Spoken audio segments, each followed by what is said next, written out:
Hello, and welcome to another edition of The Comic Anthologist. And if you're tuning in for the first time, please click the subscribe button to show your support.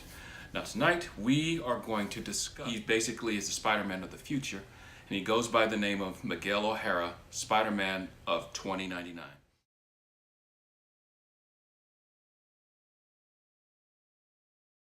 Now Miguel O'Hara's beginnings started, or rather the first issue of Spider-Man 2099 was during August of 1992, and that was during the time when they were releasing a whole string of books for the 2099 line. But this particular character that I'm talking about is Miguel O'Hara, who basically was the top geneticist for Alchemax at the time, and he worked for a particular person by the name of Tyler Stone.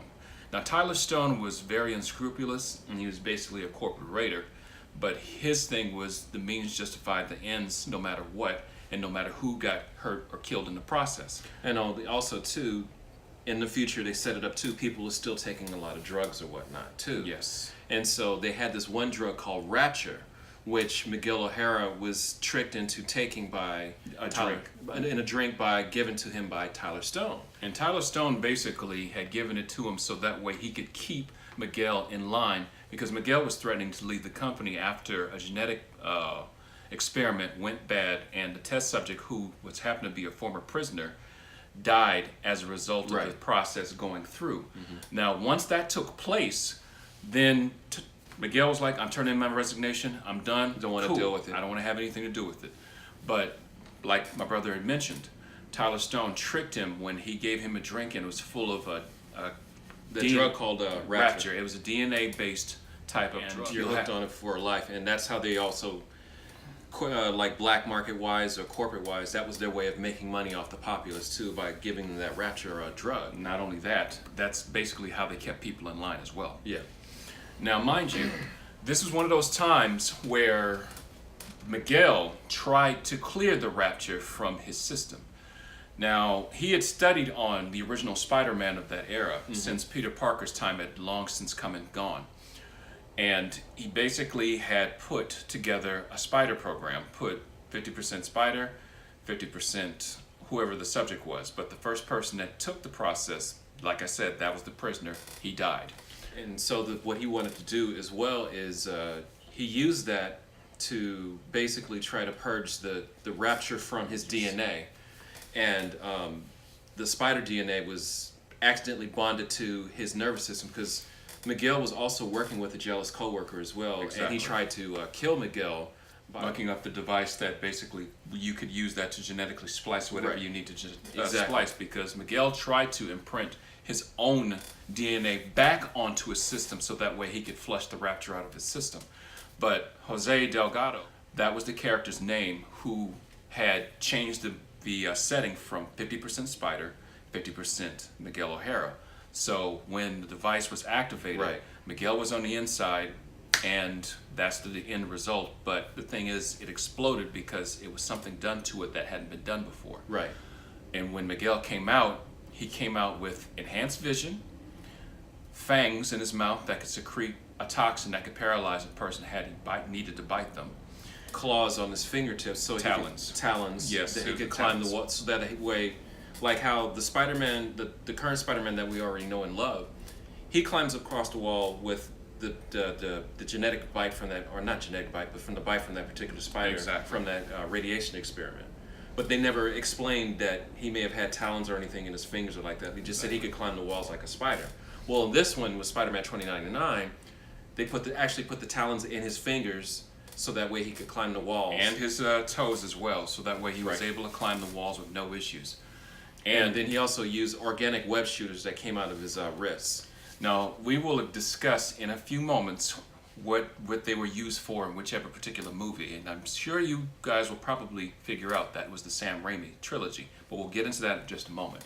But he also had enhanced vision, and he was able to see things and hear things, enhanced hearing as well. Before I go any further, you said Sam Raimi trilogy. He did another trilogy before Spider-Man. You gotta clarify that. Okay. Well, because the Sam Raimi trilogy that he did was the Evil Dead trilogy. Right. Well, we won't go into the Evil Dead because that's a whole other genre altogether. But he's correct. the Sam Raimi Spider-Man trilogy. Exactly. More specifically. Now, with the enhanced hearing, he didn't have a spider sense. He didn't have the things that Peter Parker used to survive.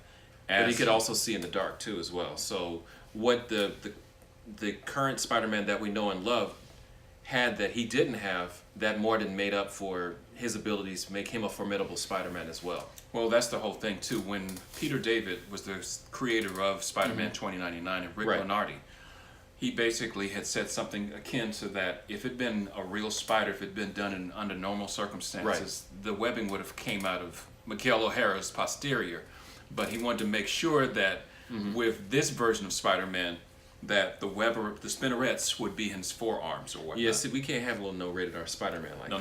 That's That just not. That doesn't even look like. That would just be straight terrible. Just straight terrible. No. Ah, no. It won't even think about that. But any case. Right. And the thing is about his costume as well. The costume that he was given or that he had taken used Reed Richards' patent technology from the Fantastic Four, which was used in the future of unstable molecules. But the design that he was wearing from that costume was based off a Day of the Dead celebration that he had gone 2 years prior before Miguel became Spider-Man. Right, and no one knew about that. Yeah, and so, but that symbol stuck because it looks like a weird skull-looking spider.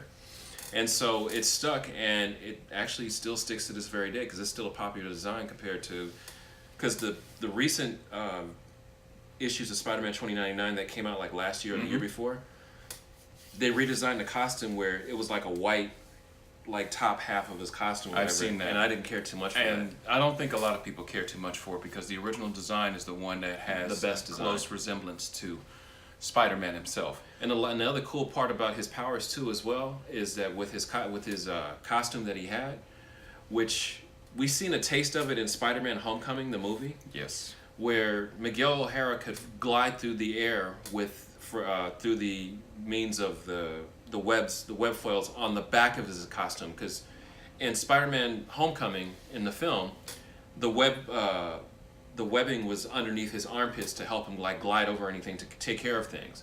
Well, in the book, the web foils were on his back, so it kind of helped him glide into certain parts that he couldn't swing his way in. And I'm going to interject too. Right. The web foil design on the back came from a thorite.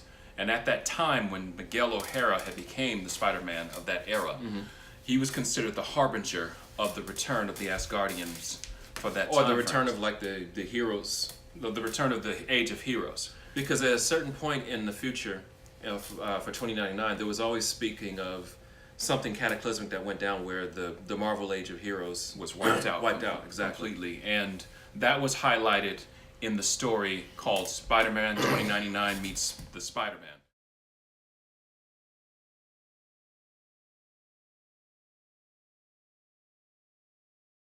I mean, Fujikawa Corporation working in temporal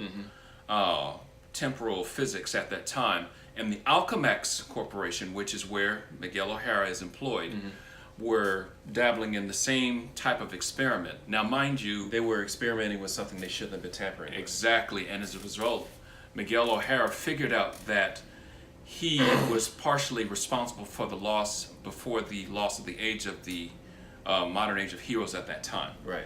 So, when Spider-Man ended up in the future of 2099, Miguel O'Hara ended up in the present day. And eventually the two did meet, and they were able to thwart was a futuristic version of the Hobgoblin. No, it's actually the Vulture.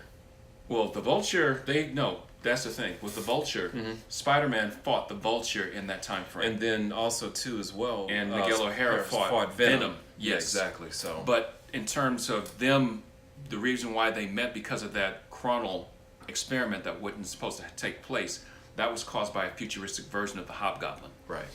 Now, when they did finally fix those things, everything went back to normal, and Miguel O'Hara was contemplating his future about what was his role as being a hero at that time frame.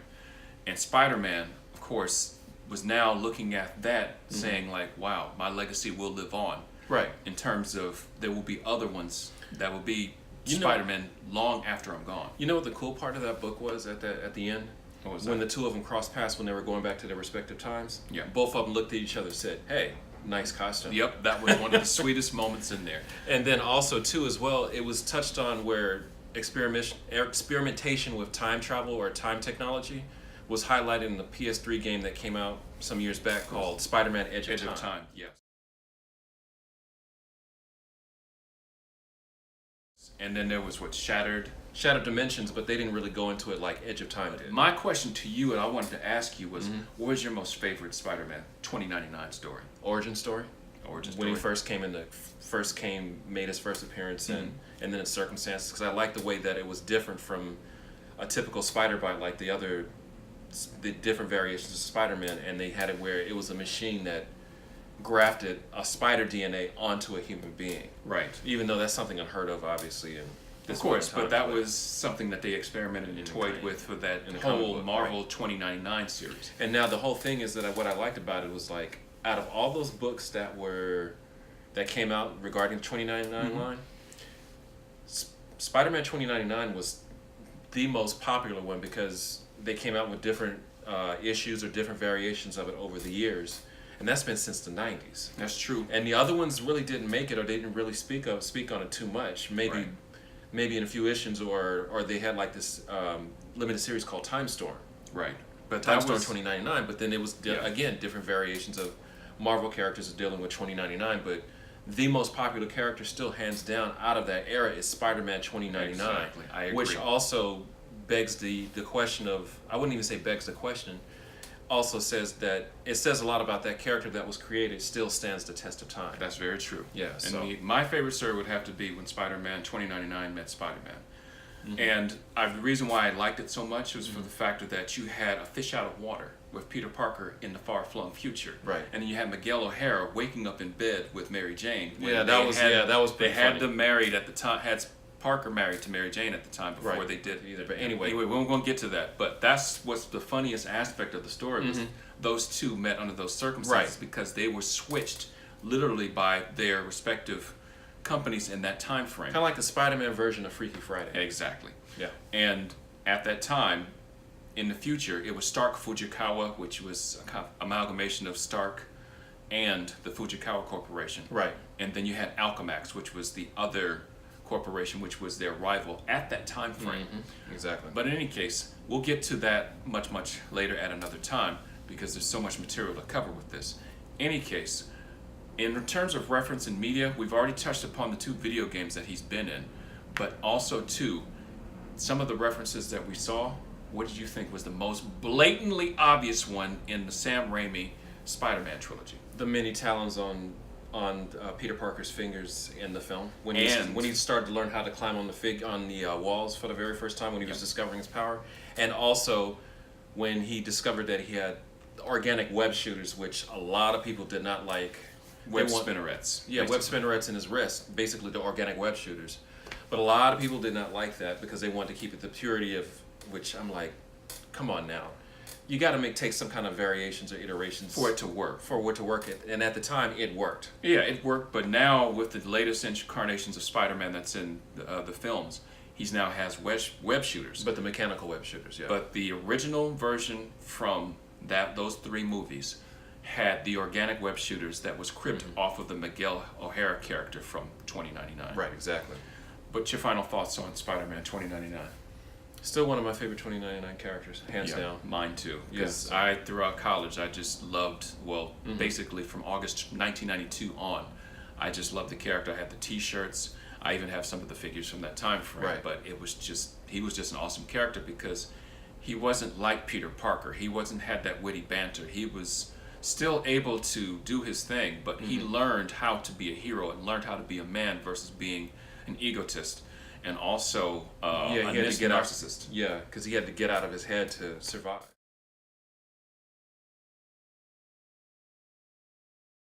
Spider-Man was a force of good for that time frame, especially in the age of corporations. Yeah, it was a force of good with an edge. Exactly. Yeah. This is the Comic Anthologist, and thank you for tuning in. And once again, if you haven't done so already, please hit the subscribe button for your support. And definitely take it easy. And if you need to reach us or have any questions, you can reach us at thecomicanthologist@gmail.com. Peace.